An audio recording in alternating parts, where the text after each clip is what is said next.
Since time immemorial, Native people have lived, traveled, and traded in the Puget Sound region. The Donation Land Act of 1850, to encourage western expansion, allowed American settlers to claim these traditional native lands. The explosion of immigration into the region that followed forced the United States government into a fraught treaty-making process with local tribes. The original terms of Medicine Creek Treaty were inadequate and ultimately unacceptable by tribal leaders, resulting in war. The award-winning Indigenous Voices podcast is an extension of the Puget Sound Treaty War Panel Series and of Fort Nisqually Living History Museum. The podcast advances tribal voices in the telling of Puget Sound history and shares tribal knowledge and expertise for wider audiences. Fort Nisqually Living History Museum acknowledges that we operate on the traditional homelands of the Puyallup and Nisqually tribes, and on lands with deep significance to other Coast Salish tribes. Coast Salish people have lived on and stewarded these lands since time immemorial and continue to do so today. We recognize that this land acknowledgement is one small step toward true allyship, and we commit to uplifting the voices, experiences, and histories of the Indigenous people of this land and beyond. My name is Julie Hamilton, and I am the Director of Finance here at the Puyallup Tribe of Indians. I am the CFO for Puyallup Tribal Enterprises Incorporated. I'm also a Puyallup Tribal member. I am also a Puyallup Tribal Elder. Wadhwani, I am the CFO of the Puyallup Tribe and also the CEO of our Economic Development Entity. I am also a tribal member.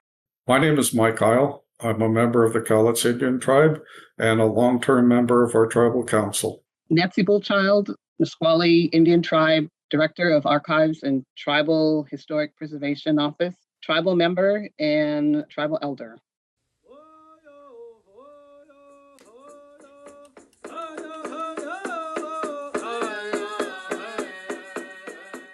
The Indian Gaming Regulatory Act, introduced in 1988, confirmed the rights of tribes to conduct gaming on Indian lands and resulted in substantial growth for tribal economic development. In Episode 3, participants discussed developing tribal economies, commercial land use, and what tribes are doing to support their membership, youth, and the future.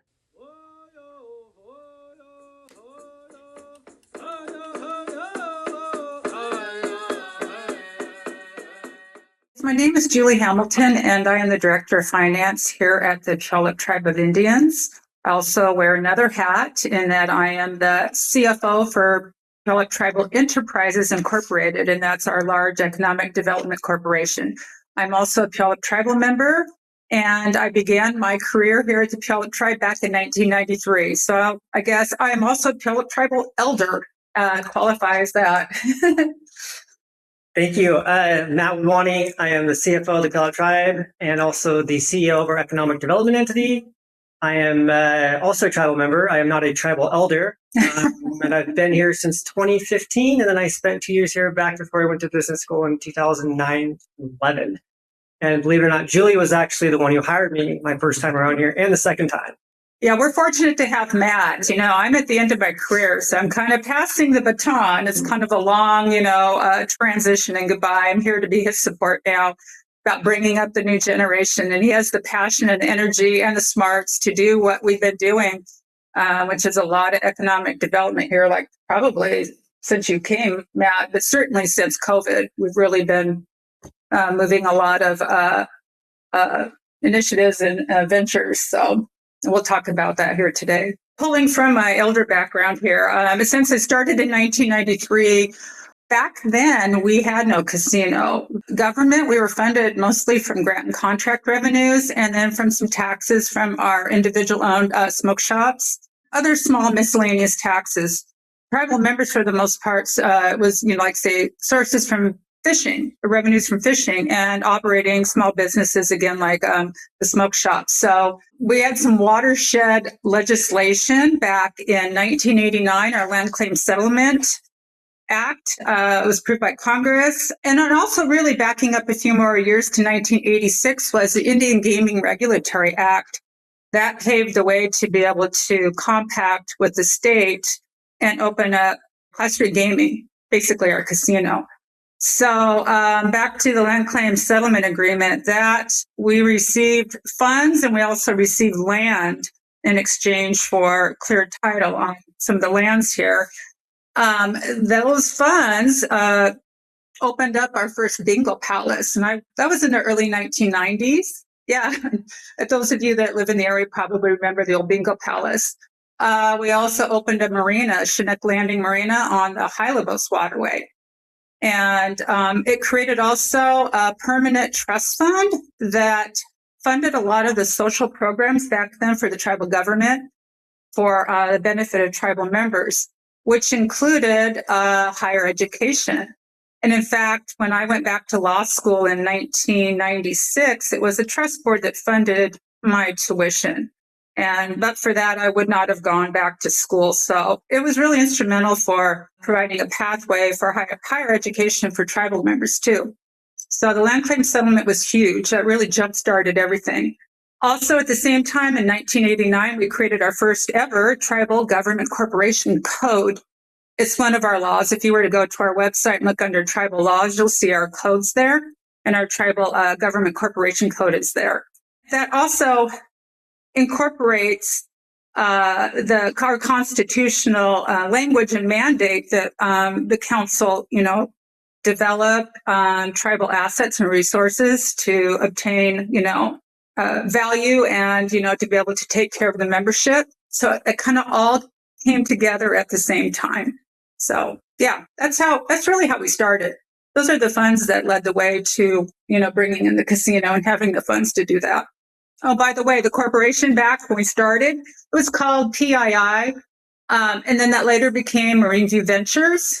And now it is Puyallup Tribal Enterprises. It's the same corporation. We've just changed the name.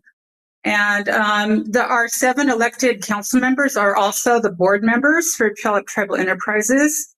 And they actually are the board members for all of our other corporations that have followed, like our gaming corporation for our casino. We have healthcare organization, a corporation as well. So they really are very much involved in, what we do here at the tribe. For us, first, we were not federally recognized until 2000.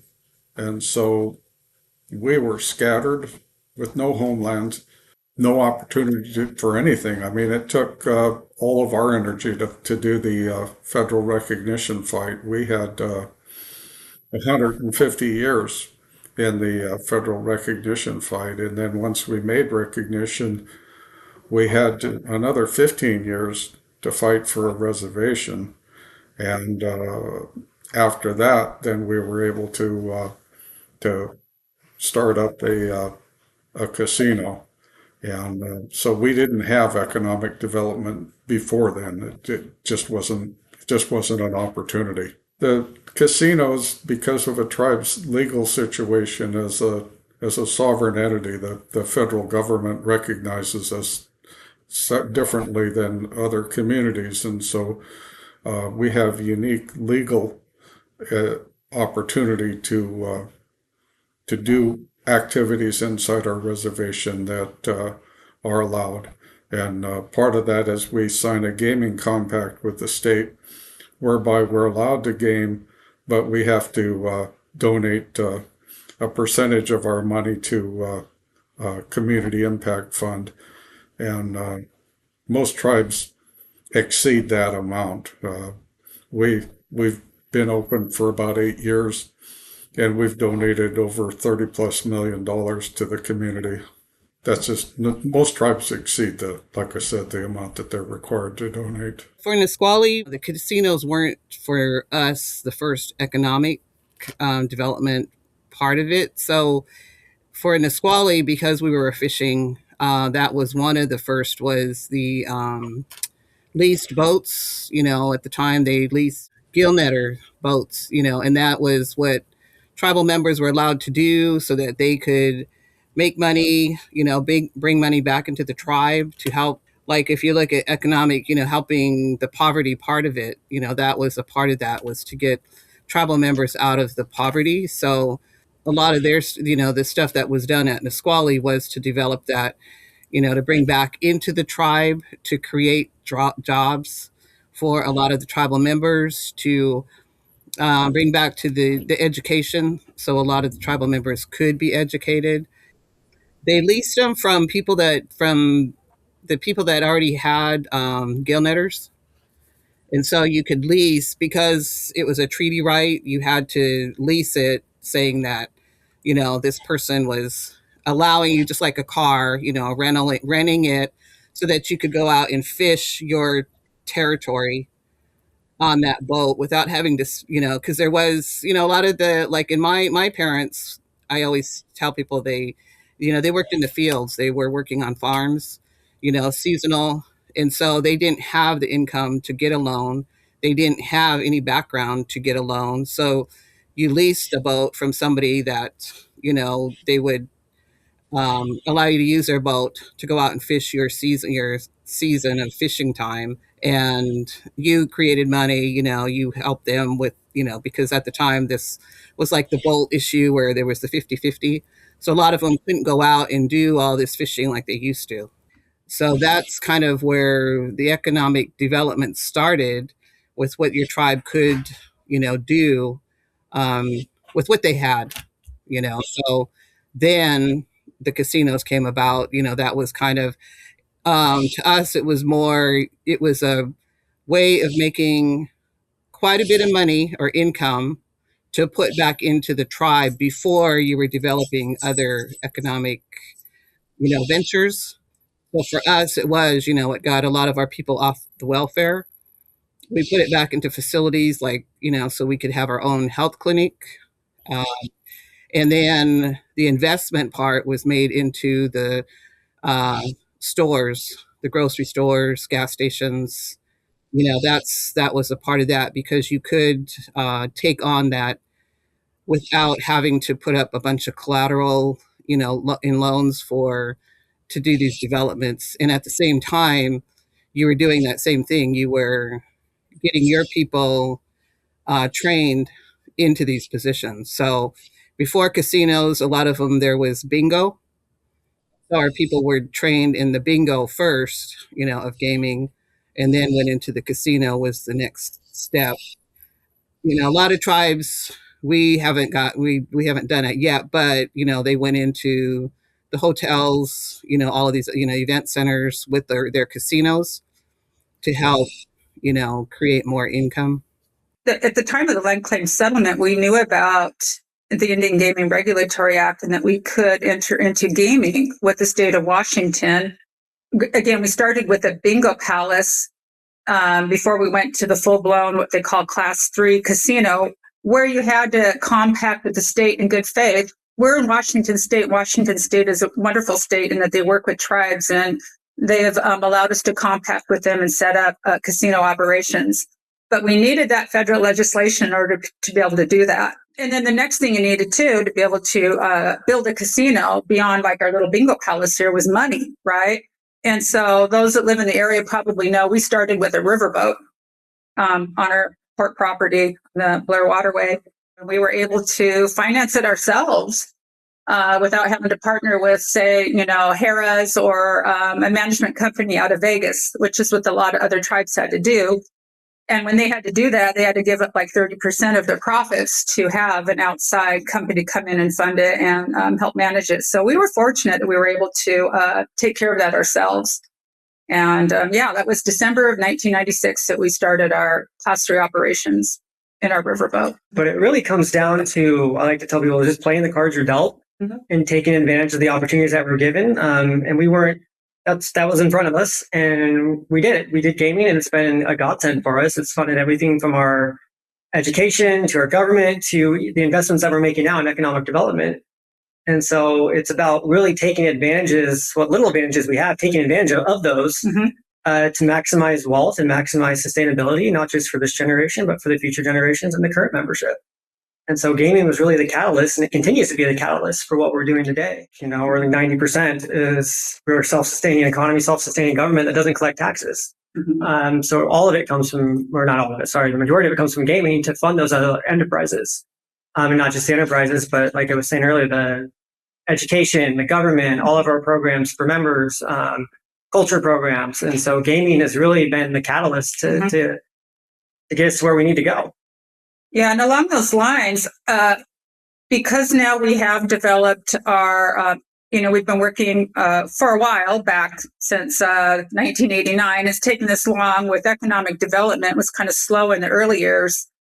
But the idea is for Economic Development Corporation to be self-sustaining, right? So the profits we generate are reinvested back into other businesses or the existing businesses so that we don't have to rely on that. That was the point, diversify revenues. We don't have to rely on the casino to be the source of funding for other economic development.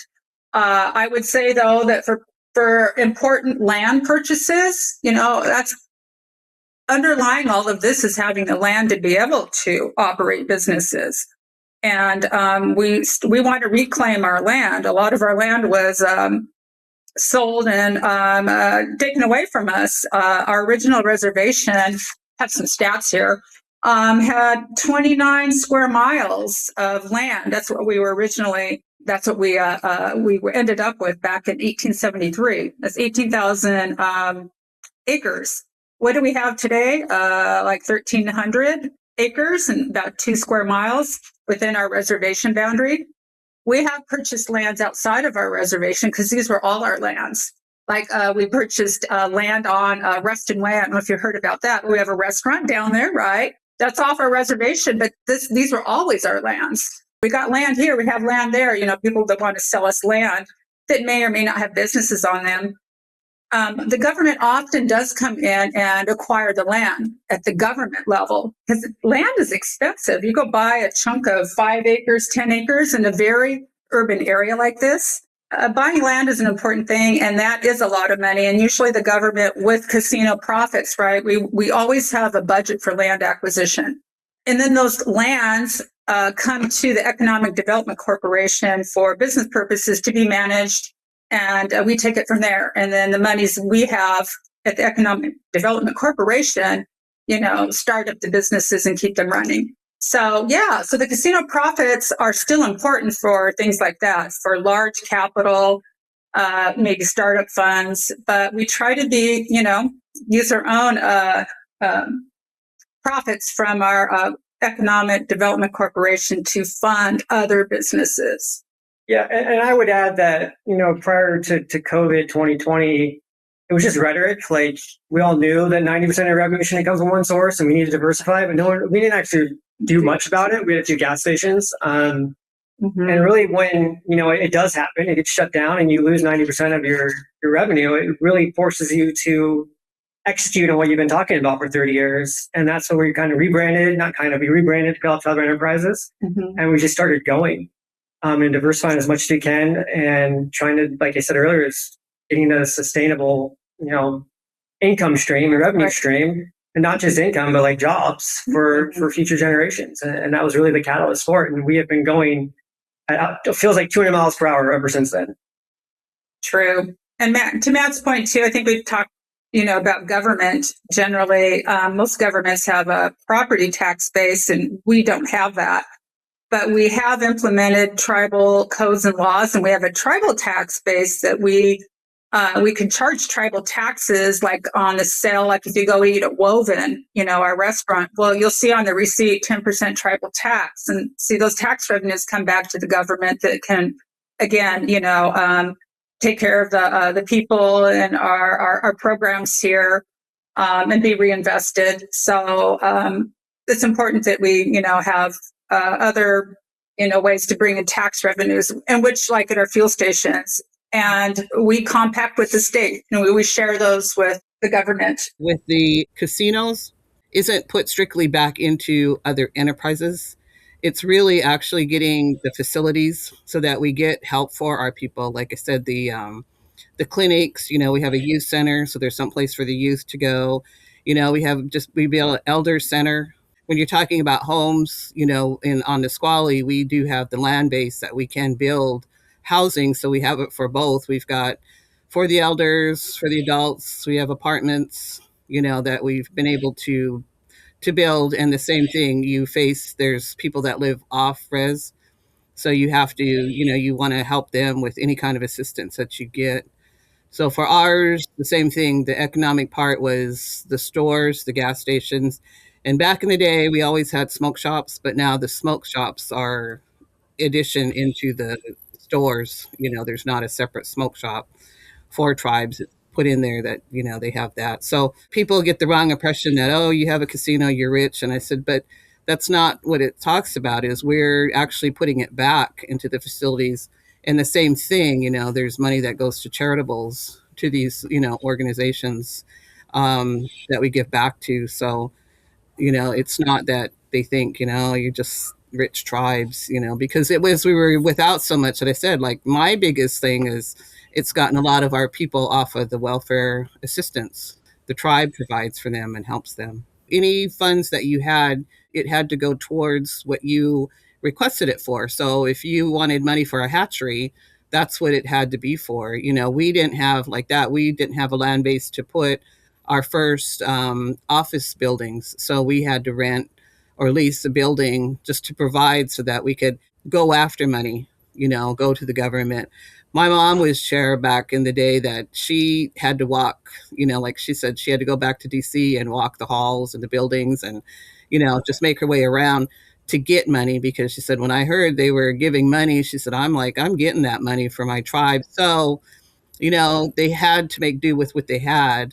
And that's what she had to do. So for us, it was the same thing. It was actually getting funds to support the tribe, that could just get us, like, training, schooling, that kind of stuff. So there was a lot of the generation that was a little older than me that, went away to college just to go and get some kind of training so that they could get a job without having to go and work back in the fields, like our parents did.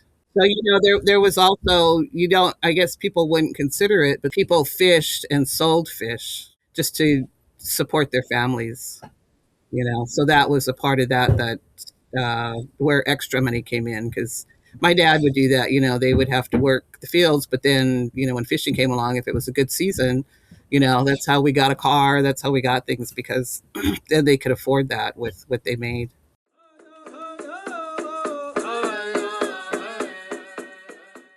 We're starting enterprises. We're purchasing some as we speak. That purchase hasn't completed yet, but it's in the millions of dollars. And we also work, we have a hotel that's 15 stories tall. We have, I don't know how many restaurants, I think like a dozen restaurants in the casino. We have our own administrative facilities that we use, and we also have the reservation is much more for commercial use, and the administration facilities are off-site. Someday we'll build an administration building and relocate it, but at Cowlitz we're so new. This year it'll be 26 years since we were recognized, so I used to tour people around and tell them, everything you see, we either bought or we built. We had nothing. When Cowlitz started out, we had a piece of paper. That was everything, was one piece of paper. We lucked out. We've had a lot of really able people. So there was a lot of things we did. One of the things we do, well, by creating jobs in the community, your children don't have to leave home to get a job. I mean, there's a lot of communities to where, when you're like near big cities, there's opportunity. But where it really matters is if you're isolated way out in, like Eastern Washington or up on the peninsula in Western Washington, and there is no other job. Having a tribe that is creating jobs in many counties, the tribes are either the biggest employer or one of the bigger employers. And so we create a lot of jobs. As far as the other arms of economic development, we've done everything from chocolate company to our Kenmore Airlines, the Woven construction company, logistics company, port barge operations, revamping our golf course, upping our gas stations, our marina, first tribe to partner with Amazon that I know of. just a lot. And it started with mostly activating or taking an inventory of what resources you have and then activating what you have. And it also comes, you have to take into account what your human capital is. You can't get in above your head and try to get into a deal that you are capable of actually doing. And so part of that is finding the right partners. And when you find the right partners, you want to make sure, one, that they respect your culture and they're aligned with their values, and they're trustworthy. And so it's all about finding the right partners, because I tell people we know what we know and we know what we don't know. And so really opening up, and not just to the tribe, but to the community, our neighbors, the city, and just saying, hey, we're open for business and we want to have an aligned venture where we both win. And that's kind of the approach we've been taking. The other economic part of it, and I know it sounds funny, but were the fireworks stands for tribes. Tribal members could put up, their fireworks stands, get that income for that time. Same thing. It was a seasonal time, but it was a business for them. It created an income that they didn't have in the past. And so it still happens today. There's a lot that still do have, they have the fireworks stands at tribes. The funds from economic development go to basically increase our cultural programs. One that's actually tied in perfectly is our construction company is building a new longhouse for the culture program. And that's tied in perfectly. It's down on in 500 River Road, or near River Road. And it's just, it's astounding how gorgeous it looks. But it's really about making sure we have the funds to give the culture department and heritage that they can, share their culture with the world, or share our culture with the world. And then every once in a while, like when we have our World Cup announcement, right? That's a perfect opportunity where it's like, we can put our culture and say, hey, world, this is who we are. This is what we're going to share with you. Again, it's not about the bottom line. It's about showing the world that, hey, we're still here. This is our culture. And we want to share it with you. Trying to link them more directly together, the economic development and traditional cultural practices. I had to think through that. And I thought, well, you could say by taking care of our people, and those would be like our tribal members, but also our employees, because we are a larger tribe in this area. I think we are usually like the top 6th largest employer in the region. Traditional culture would be, take care of your people, take care of the community. So we offer a good living wage. We have good benefits. A lot of our businesses where we could maybe be not so generous with our benefits and our pay, but that's not who we are, right? We treat our employees well. That definitely is important to our council, is to be generous with, yeah. And the culture department's great. It's about, no matter how much success or money or businesses you have coming in, don't forget who you are, where you came from. Always honor that. Make sure it's instilled somewhere. Absolutely. Population's growing. The economy is getting tougher. It's getting more competitive. But I also tell our team that we just scratched the surface about what we can do. And so it's really about now, the last 5 years, we probably had like 10 or 11 new companies, I think. And so it's really, let's make sure that they're all sustainable, ready to operate on their own, and then back to the growth phase. And so I always want our team to also be ready, be opportunistic. If an opportunity presents itself, I want to be ready to jump on it. So we're constantly evaluating. But yeah, it's just more of the same. Keep growing, keep honoring who you are, keep sharing your culture. For us, I think in the near term, it will be casino, in part because it produces quite a bit of money. And we have a very expensive plant that's built. A big casino costs a ton of money to build, and it costs a ton of money to keep it going. They're a very expensive way of making money. But when you rent them well and they're working for you, then it's good.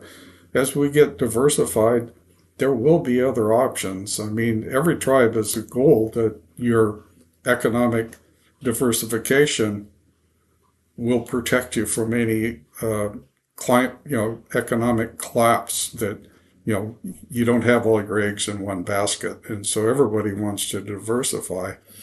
It's just finding the right ways, and it's different for everybody.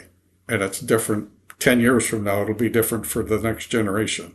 It just changes. So when they did the treaty, there was no knowledge of, tribes didn't have that, of what they were talking about, what they were discussing.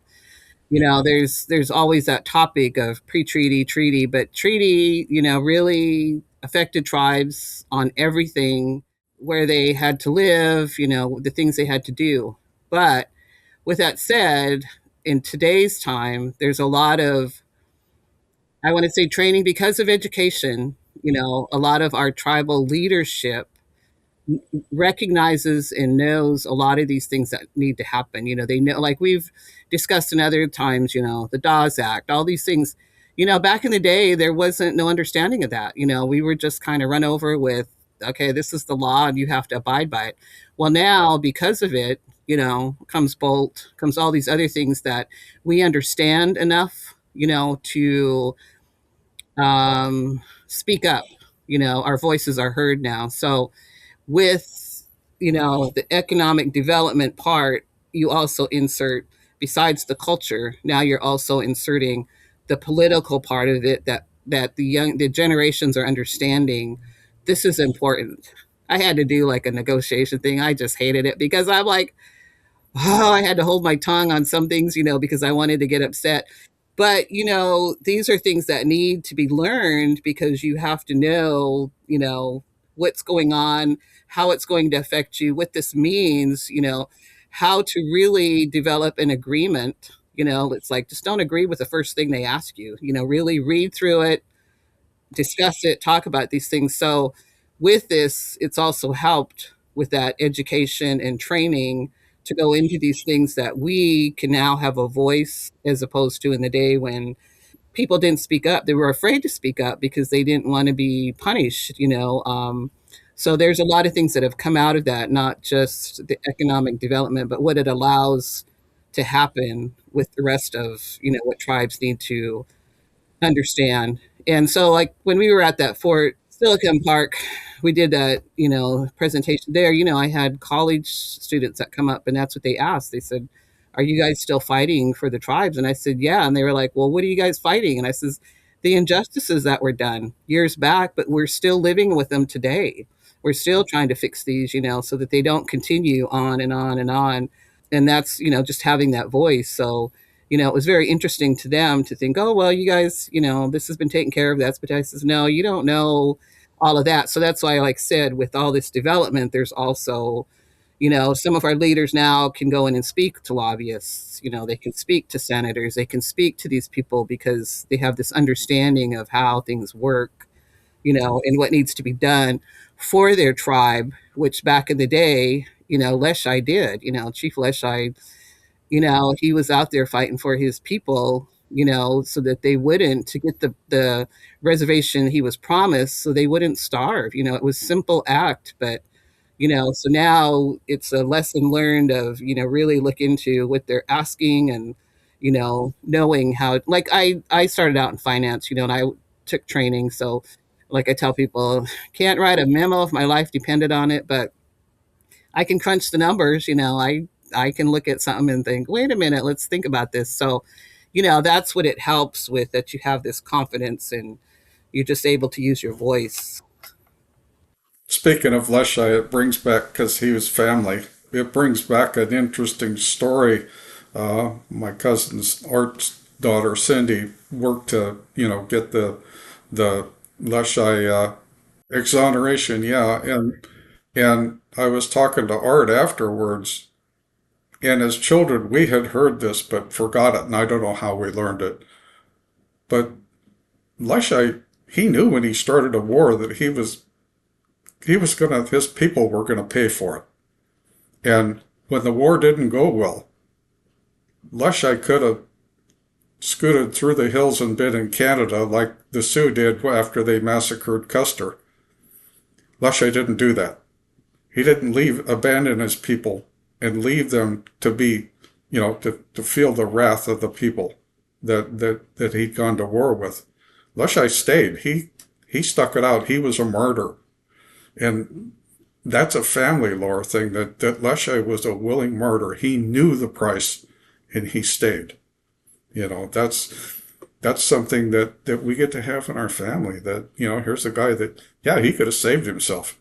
He could have been out of here and gone, but he didn't. He stayed and paid the price. And, as we go forward, you have a lot of strong, principled people that we have. You get to be proud to be part of them. And on this stuff that we talk about fighting for to protect, like fishing, well, an indirect benefit. I talked to a lady that's a state senator, and I told her, I said, you're young enough that you will see the last resident orca in your lifetime. Because as those salmon disappear, animals connected to salmon, like orca, will disappear as well. You're not going to lose just a little bit. You're going to lose everything around the salmon, everything that benefits from the salmon, and some of those are different animals. So, and that's what tribal people are doing when they work to, purchase and protect fish habitat. Well, you like orcas? Gotta have fish habitat, because orcas eat fish. So there's a lot of direct and indirect benefits that the tribe's work does for the entire state.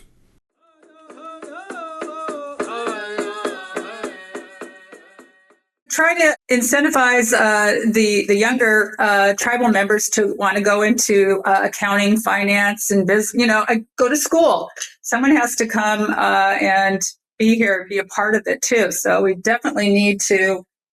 Yeah, the big one will be that vocational school, which we're just starting construction on. To really, back to I said rhetoric, right? So not just saying we want to create that pipeline, is actually doing it.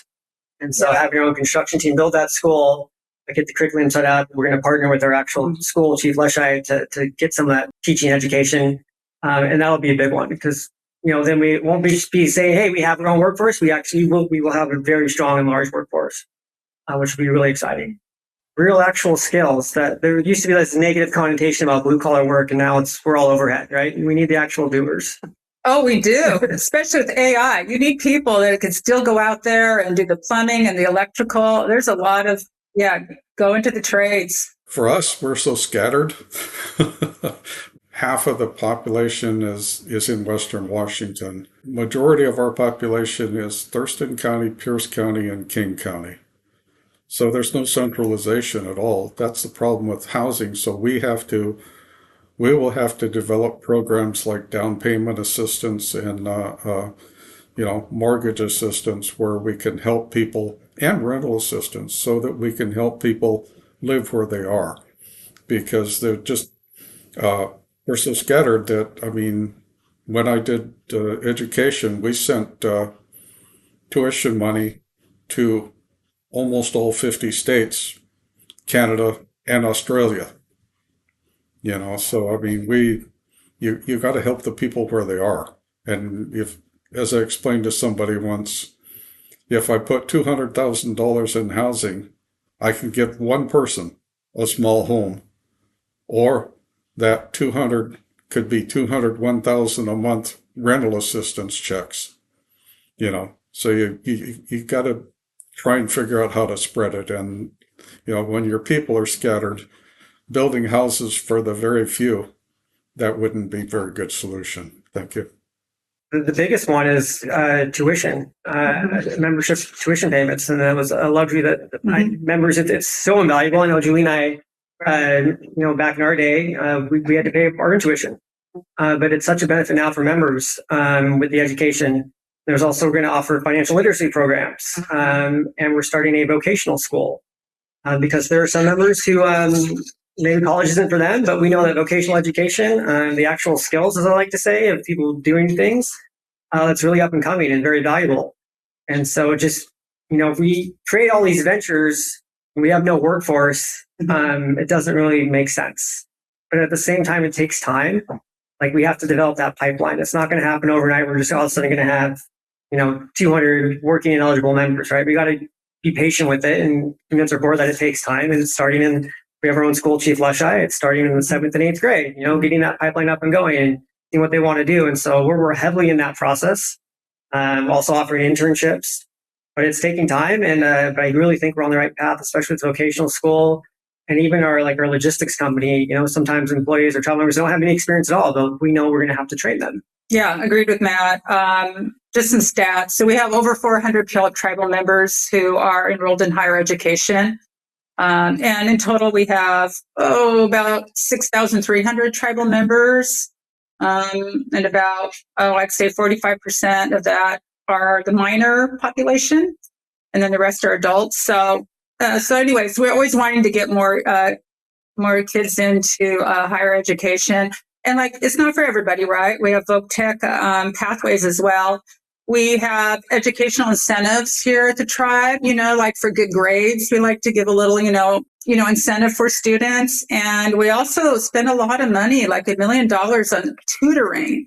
I'm always like impressed at that, right? Because you want to start when they're young, and if they need help in a math class or whatever, we do. We support early education and tutoring.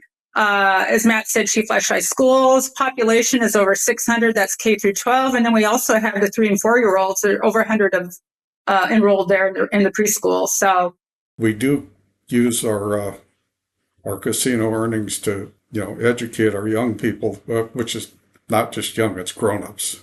I used to run our education program, and only about 20% of the people using the education were fresh out of high school.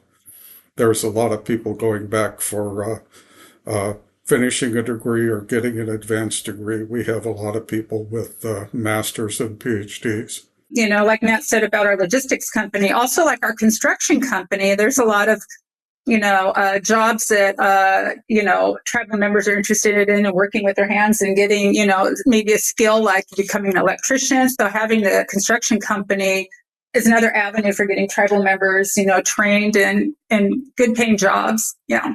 Yeah. One of our first projects that our construction company completed was tribal housing for members. And when we did the grand opening and seeing all the tribal workers and the joy on their faces and the joy on the people getting the houses and the pride of the tribe, it was really something I didn't expect to experience, but it was really cool. For sure, jobs and training for our tribal members. Principles would always be, we have a long-term vision here at the tribe, unlike, like a regular, for-profit corporation that is non-tribal. We are here for the long haul. So we view things differently. We plan for future generations. We think about, like, if we're going to enter into a lease with a partner, our land is so special to us. When we finally get our land back, we're probably not going to go let somebody lease it for 50 years, right? Those would be some of the principles is how we activate our lands, and also, who we partner with, right? Instead of just us being passive and more being like, I'm not going to say a shell company, but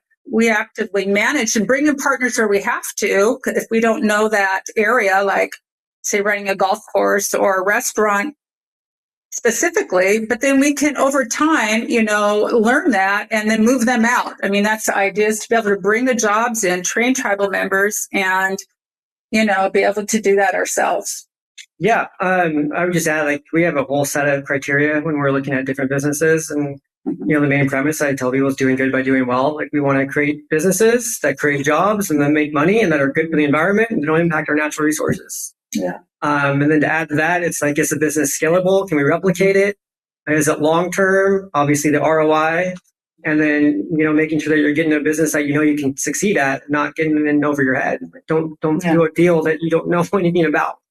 And so really trying to follow those basic principles, but I'd say back to the environment, impact on natural resources, those are like ones or zeros in the equation. Can't happen. You get 50% ROI, but you're going to kill your land. I'd rather take 5% ROI and keep the land pristine, right? I mean, you still want positive, but there's definitely a trade-off. The bottom line, don't get me wrong, is incredibly important. And you'll probably never hear me say this again, but sometimes you don't have to maximize to make sure you're protecting the environment you live in. Absolutely. And when we go and buy the land like we did on the waterway in Ruston, that land was contaminated, not by us, right? And we had to go get congressional legislation to get it put into trust status for us, because it's contaminated underneath the asphalt there. So otherwise we never could have put into trust and reclaimed our land. So it's like we end up with land that is, very dirty. Very dirty. So we're very sensitive to that. We certainly would never do anything that would harm, the land or the water. And even if we think we're not doing something dirty, we have a good environmental team who will be the first one to be in my office letting me know that we should not be doing that. So true. We have a lot of layers of review here at tribal government. For Nisqually, our future is, whereas they're scattered at the Cowlitz, Nisqually's pretty much centralized. So I guess for tribes, it depends on your land base, if you're not, in the cities or towns, but the same with ours. Our future is having to actually go offsite for some of our enterprises. Like we do have stores, we have one in Lakewood, we've had to go different places where you see an opportunity, because it's like you already know how to run that, manage it. So this looked like a good opportunity for us to invest in. So the newer stuff is what is more difficult because you're always facing this, like I call it, these two worlds. You really want to safeguard your land. You're very protective of the land, but at the same time, something needs to be done with it to help your people, because they can't, as your membership increases, there's not going to be enough to go around. So you see a lot of other tribes that invest in putting up another casino, another store, or whatever fits for that tribe. So it's the same here. Your future is always depending on your land base and your membership. What can we don't want to take away from the housing. So you have to be very careful of, we don't want to overinvest that it's, absorbing all of our income and not able to, put up housing for, our future generations, or get them educated, get them, into these education facilities. So that's kind of a balance on when you're looking at what you need to do for your tribe. So at the time it might be, we do need more housing. We have the land. Let's do that.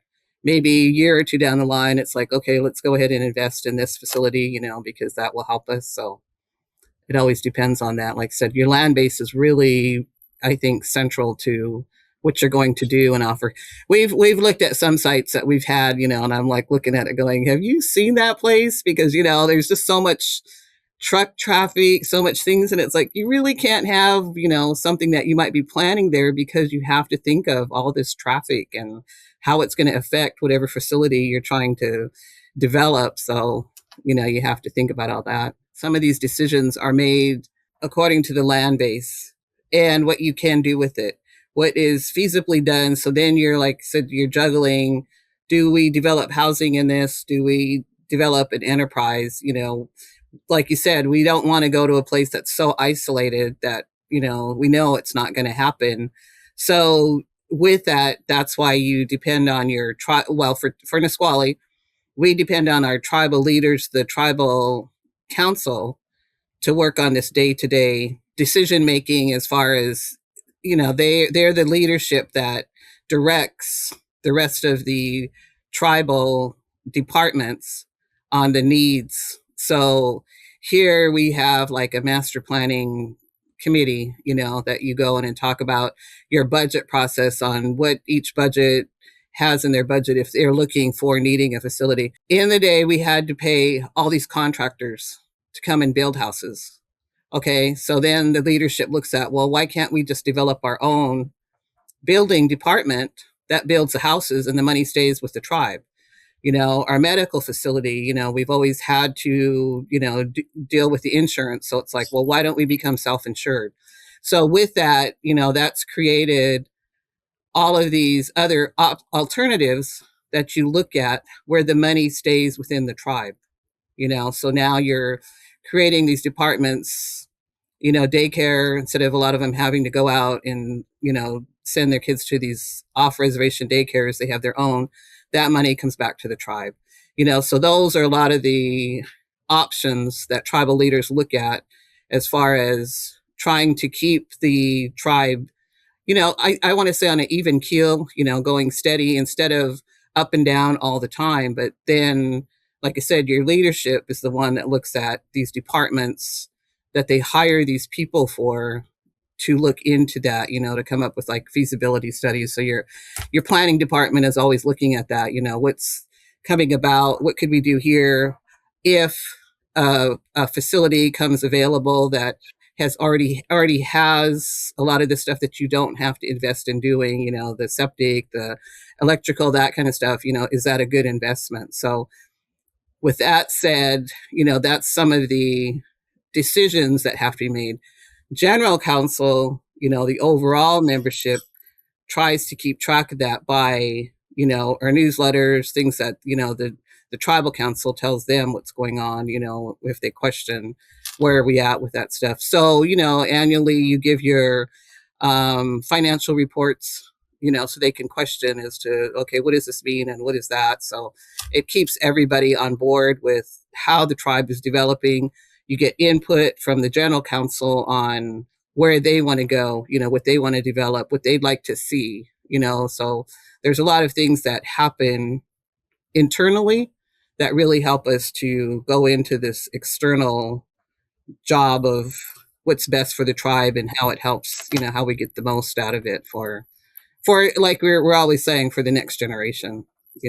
That's what we're looking at. We're already looking at clean energy. That's one of the ones we're looking into.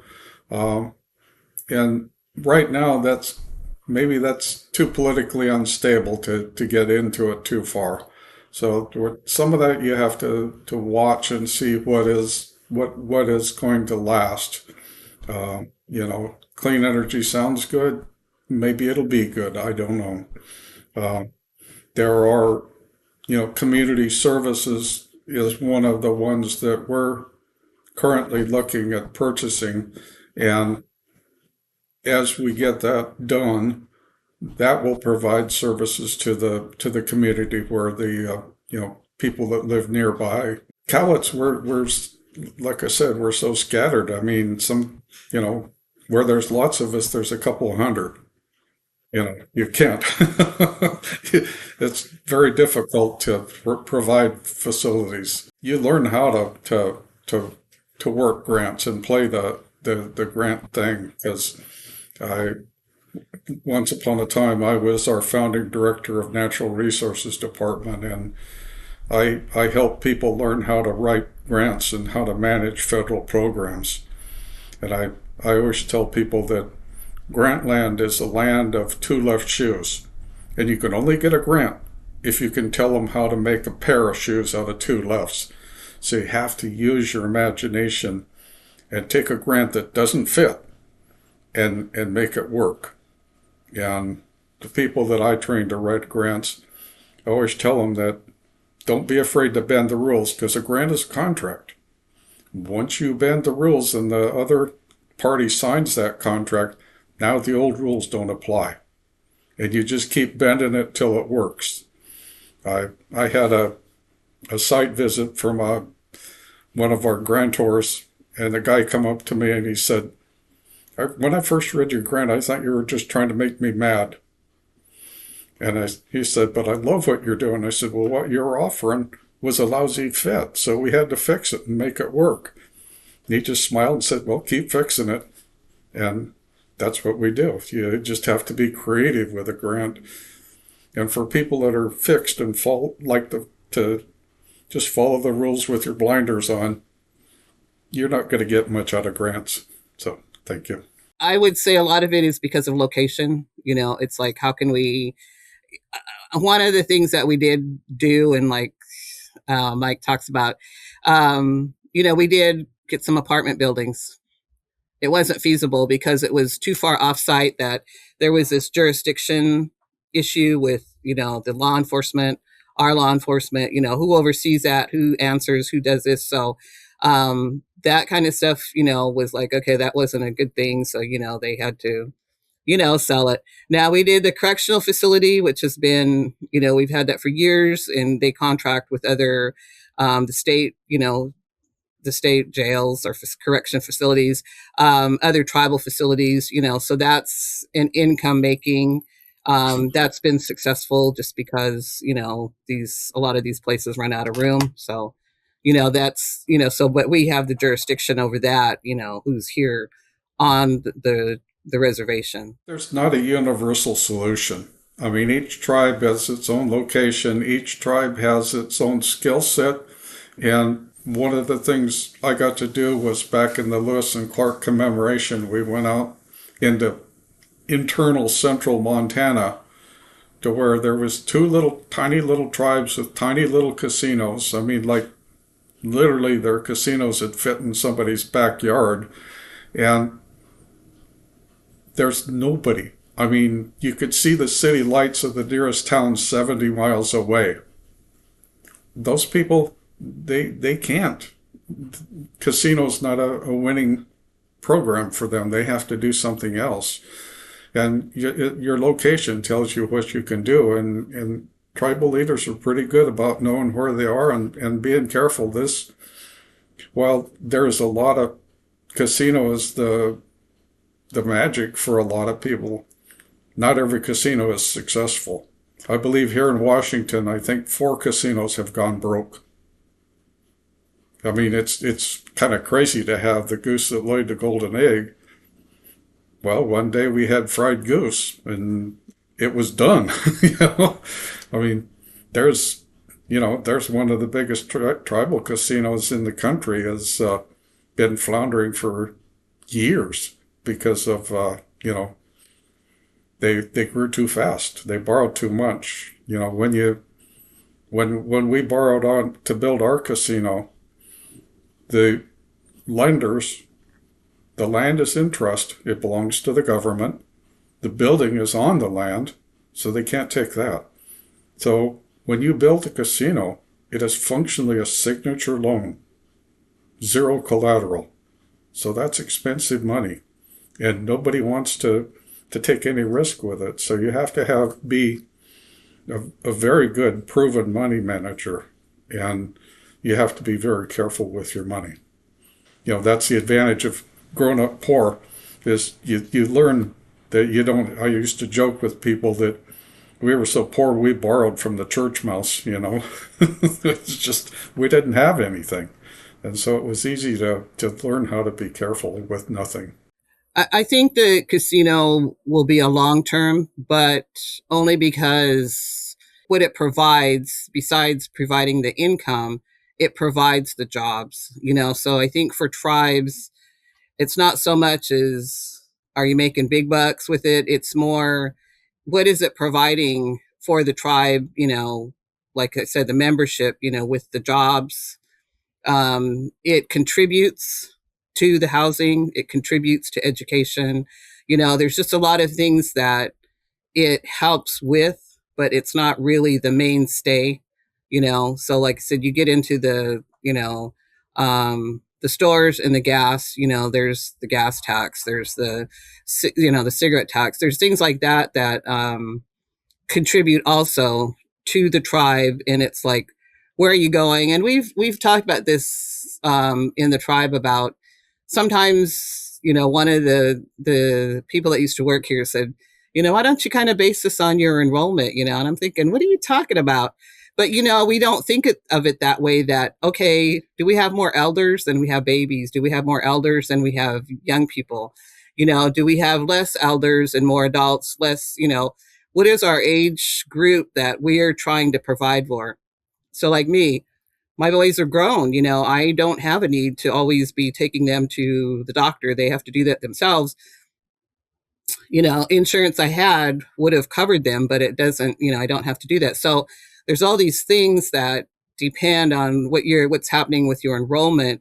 So housing has always been the big thing, because as you get the younger generations growing up, you want to have enough housing for them, but how do you make that happen? So I think the casino is I guess you would just say it's the center of that to help the rest of the development. Because if you can make that a success, then you can make all these other enterprises, because now you've got the expertise, from all these other departments that help you to get there. So like my example with, you have now a building department, they can go out and build these facilities, as opposed to us having to go out to bid, having to go to contract, having to do all this stuff that takes time. We can put that on the master plan of, this is what we want done here, and this is what we done there. So when they're doing the feasibility study, it's like, okay, we're planning houses there. You better make sure, there's septic, there's electricity, there's water over there that, can take care of that. And like he said, it can be sustainable. So I think that's where the casino is just this, keeps you running while we're doing all these other things that, it's just the mainstay of helping the tribes. Well, part of it is you don't want to trash the environment. You want to, we spend a lot of money on, protection and purchase of, habitat that someday we want to maybe get to be a fishing tribe. And but you got to have fish when you get there. I mean, there's Billy Frank said it really well. You can't be a salmon tribe without fish, and when I ran our natural resources department, the sport fishermen came to us and supported us because they knew that we had a stronger voice to protect the fish than they did. And so there's things you want to protect, and there's also, you want to deliver services and benefits to your members no matter where they live. And one of the ways that happens is you have to send either healthcare. You can buy insurance, because if we have clinics, our people do very good at managing clinics. I think we have a clinic in Vancouver, we have one in Longview, we have one in Tukwila, and they all serve the community, because if you build it to serve Cowlitz people only, it'd be the size of a phone booth. You wouldn't, when you're going to serve 10 people, you can't do that. So we serve the community, and by serving the community, Cowlitz people have a place to get benefits from. So that's part of what we work with, because nobody lives on our reservation. It's 156 acres, which that's not a big place. You have to work with ways that you can use the money to answer your people's needs, and that more than anything, and it has to be sustainable, so that you can build a business that will hold up. So that's what we look for.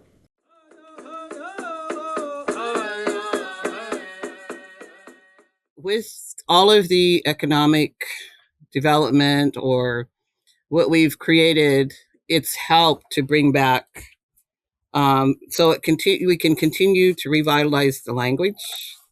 We can get back to our traditions. We've created like a spirit house that people can go, because when you have funerals, you end up having them in all these different places.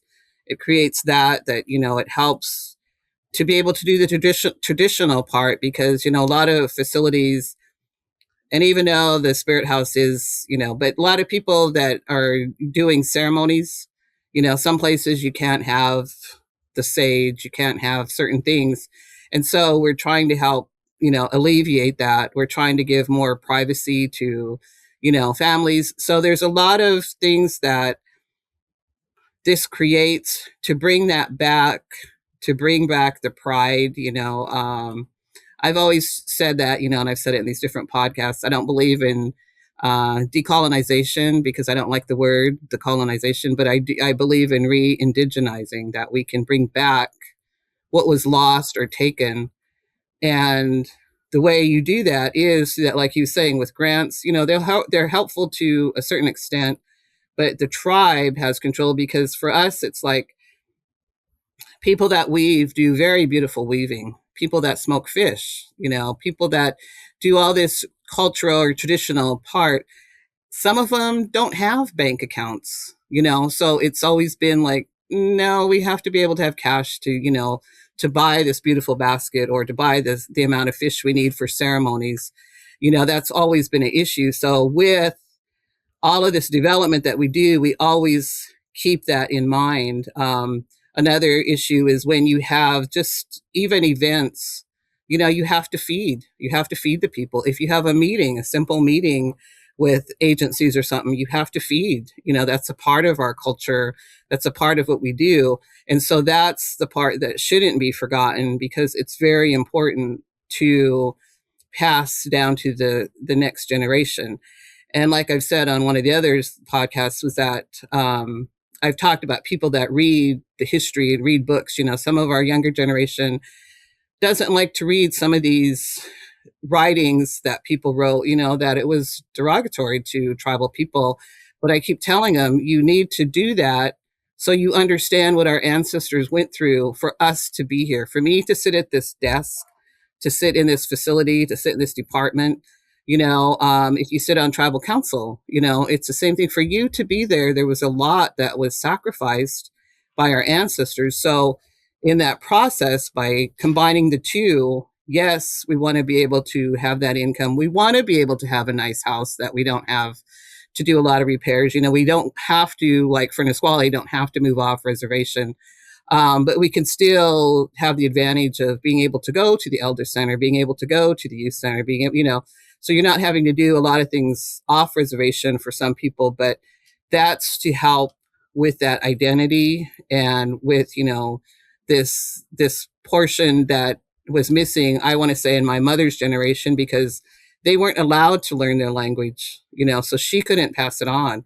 So a lot of the younger people have had to go elsewhere to find, to practice, to learn the language. And so now, because of us having this extra income, we can develop these departments to where we now have that here, at the tribe, not having to go off site to do some things. It's very supportive, the annual canoe journey, which is going to come up on some of ours, that, this is created for the next generation. It's like my nieces, one, she's in charge of our family canoe. The other one, has taken on this role of really being involved, with learning songs, learning language. So it's created a lot of this that's used to happen back in the day with, my grandparents, but now it's coming back because that we don't have to worry about, well, we can use this building or we can't use that building, we can't do this, we can't, So it creates us having our own, that we can do our programs and practice all that cultural. So, it's same thing down at Wahelu. They've built a smokehouse, which we call a smokehouse, but it's actually to smoke fish in. So they're learning how to smoke fish at this school, so that's very good for bringing all this, these cultures back to, and traditions back to what they're supposed to be, as opposed to what maybe the younger people thought they knew or, didn't understand what that meant. So, that really helps the tribes. And the other thing with Nisqually, the horse ranch is a very good example also of bringing back that, the history. And it's also the training that it gives these young people. They're getting training on how to take care of this, the ranch, the horses. They're learning how to ride a horse, but see, that's where I get back to, it's land-based, because you have the land to do that, to create this and have this. And it's really beneficial to the young people because it gives them this place to go. And, it's not just, oh, what are we going to do? Is, hang around or whatever. And then we also have created, and I think a lot of other tribes have done that, they have their traditional tribal gardens, and they do traditional foods. They grow traditional foods and medicinal plants. In my mom's time, she remembers going out with her mom, into the woods and gathering, plants and gathering different, like they would gather, the berries and nuts, anything that grew. But, now, because of the same thing, the land, if certain things aren't in sync, these things aren't there anymore. So the gardens now provide that, they grow these traditional foods and have the plants. So they create, a lot of our own natural medicines that, are given out to the tribal members to use as opposed to, modern medicine. So it's a good thing, that, like I said, it allows you to have these things that we wouldn't have known of if we didn't have some of these places to have this, to have the land to do that on. And the thing with it is it gives them that pride, because when the canoe journey came along, that was the same thing. They took pride in being able to take this canoe from here to wherever the next stop was. They met people from other reservations that they wouldn't have met. They learned got to see the songs, the dance. And so canoe journey helped that for a lot of the younger people. And now with the horses for Nisqually, it's the same thing. It's, brought that about to where, yeah, we had horses here, everybody used to ride horses. So it gives them a lot of pride in all of this that they're learning. And like my mom used to tell about, like when I grew up in Nisqually, there was nothing but trees. There was trees all over the place, and every place she went, there was trees. My husband lived in Yakima, so we'd go over there, and I'm like, okay, I need to get to a tree. Where's a tree? Because, it was so hot, and I was like, I need some shade. But, she would tell me, where she lived on the res where we're at, where I live now up by the casino, she would say that. She would say, yeah, you could look out, because her mom, they had houses all the time on there, but she was saying that. She goes, we could look out, and she calls, we could see down at 25th. Well, 25th is down by Puyallup, which is, it's a distance, and I was like, I'd look out the window and I'm like, how could you see down there? There's nothing but trees. She goes, there wasn't trees. It was all prairie. My older sister and brother, they says, yeah, they used to take their uncle's truck and they would drive across the prairie. They weren't of age, but they said they will always let us drive. So we could drive across the prairie. Never, felt like anything would happen. Same thing. My uncle would say, yeah, we'd be over on JBLM. And he was like, we'd go over there to Roy. And I'm like, what are you talking about, Roy? There's woods there. He goes, no, that was all prairie. We would see the lights. So we'd just drive across the prairie and go over to Roy, So, yeah, it's hard to imagine. It's really hard to imagine, but they talk about it, what you could see. A good story. I love the Iyall book that came out and talked about the kids having to go and catch, go to school and catch how they would have to go and catch the bus. But you never worried about things because of the prairie. You could see where your kids were. And my mom used to say that when they would go to school, she goes, we'd put branches and stuff in front of the road because the bus driver would try to pick us up last and we wanted to be picked up first, but there was never any worry about your kids standing out there or going a distance by themselves because you could see across this prairie. For me, it's hard to imagine, but for them, she said, we didn't like going on the roads. We would go, we like walking across the field, the prairies. So yeah, whole different way of life. And, we've talked about that, all of this gathering, fishing, hunting, everything was all done seasonally. So the sad thing was when it couldn't be passed down because, some of the hunting trails were blocked off, by fences and property owners. You couldn't go to your fishing spot. Like we grew up on a fishing spot, but it was actually my mom and dad and family worked for the man that owned the farm that was next to the river. So they could go, he allowed them, to go there. And that's where their fishing site was, that they could go and fish. So a lot of these things that were done seasonal, it was hard to teach our young people.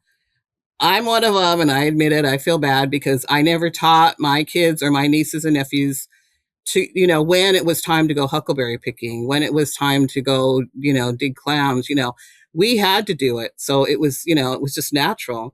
But I didn't realize that we weren't, helping them. And so until my niece came and said, oh, yeah, we went with some friends and we went clam digging. And I was like, what? And she, never had done it, So there was things that we missed because it couldn't be passed down.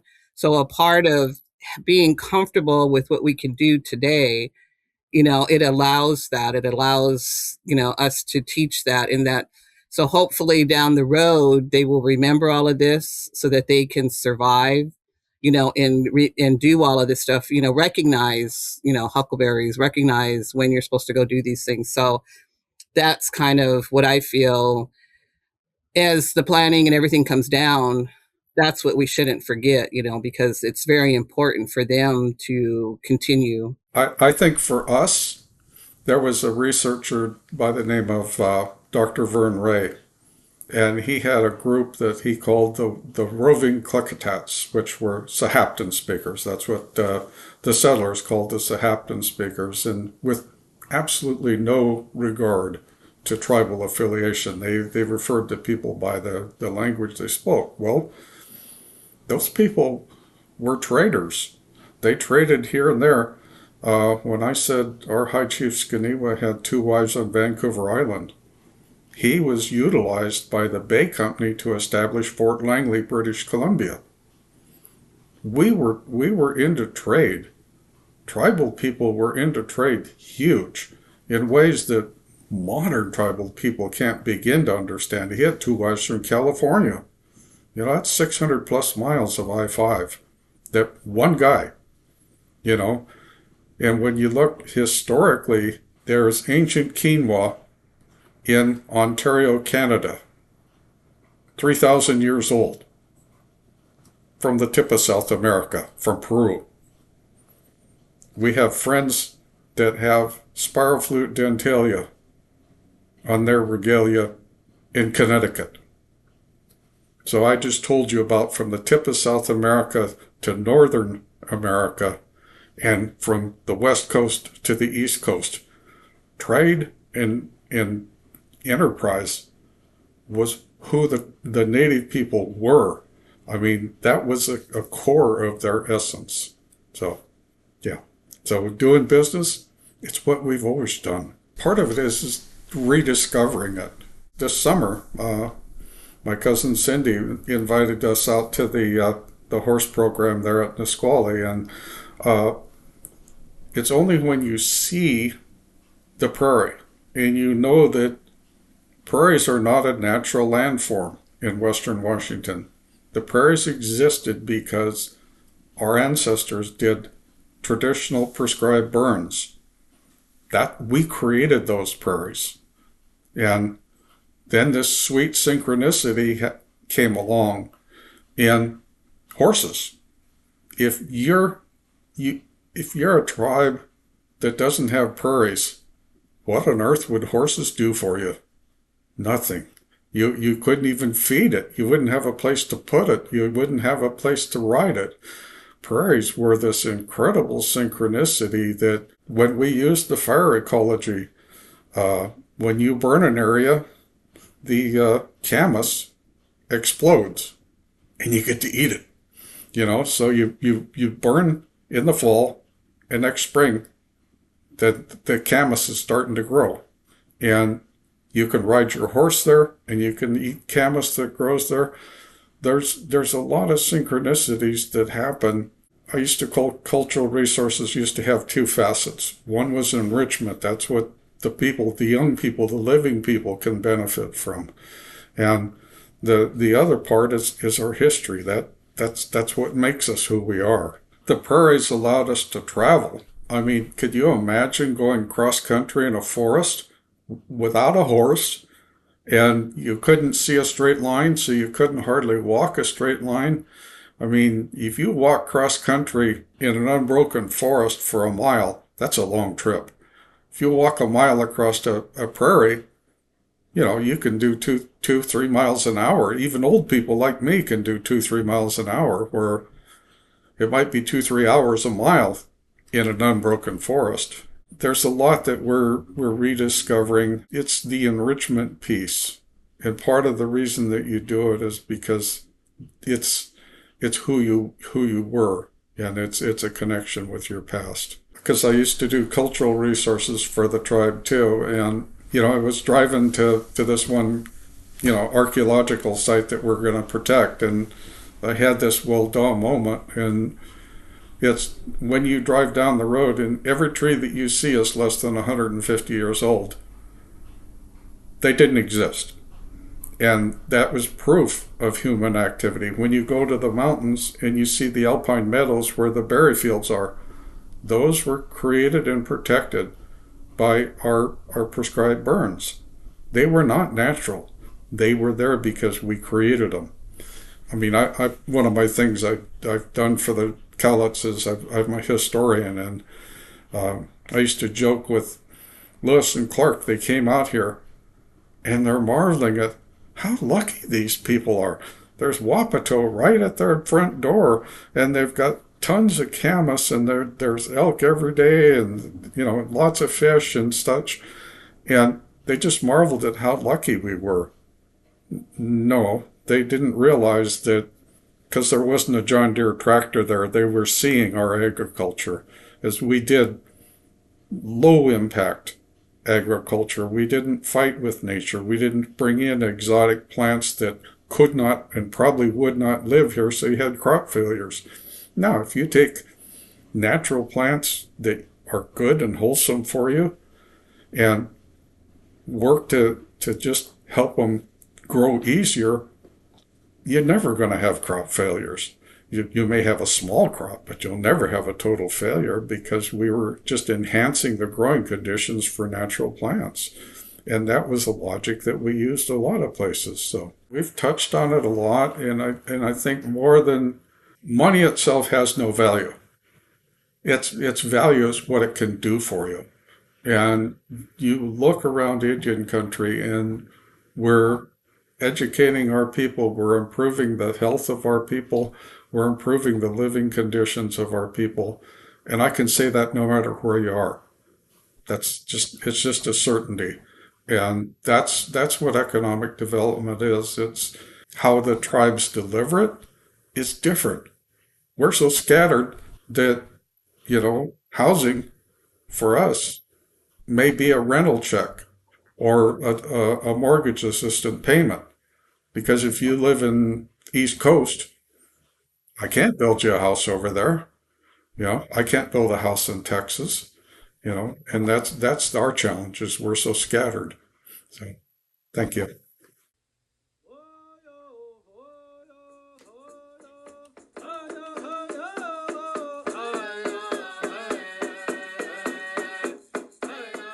Hisquo Hey Shaba for joining us for the Indigenous Voices podcast. Indigenous Voices is available wherever you get your podcasts. Follow and subscribe at fortnisqually.org.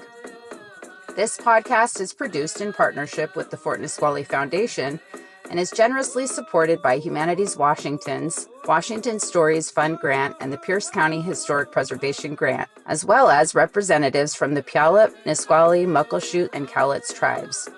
The podcast is also a partner of Washington State America's 250th.